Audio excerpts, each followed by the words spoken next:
Okay, let's talk about a headline that won't go away. Does taking acetaminophen, also called paracetamol or Tylenol, during pregnancy cause autism? Short answer, according to the Society of Obstetricians and Gynecologists of Canada and the Society for Maternal Fetal Medicine, there's no established causal link.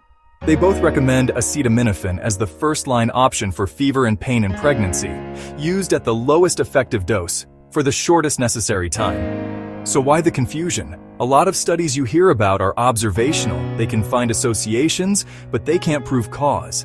And they often struggle to control for confounders, genetics, family environment, and the reason someone needed the medication in the first place.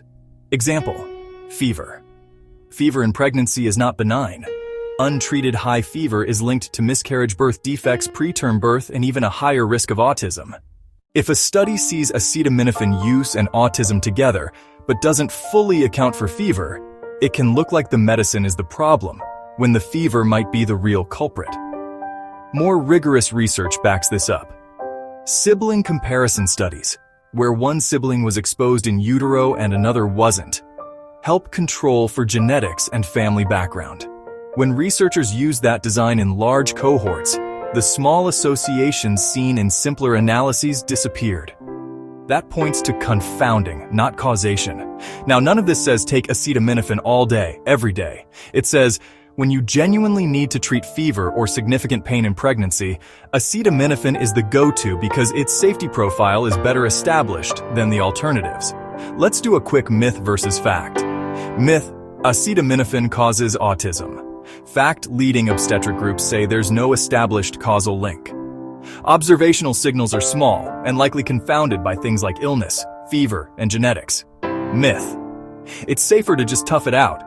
Fact: untreated high fever and severe pain can be riskier for you and the fetus than carefully using acetaminophen.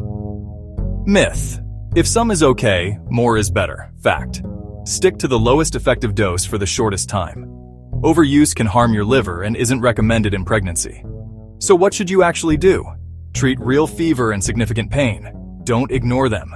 Use acetaminophen first line, lowest dose, shortest duration. Check labels. Many cold flu meds also contain acetaminophen.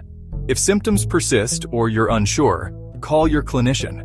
I get that scary headlines stick, but when specialists comb through all the data, including better controlled studies, the picture is consistent.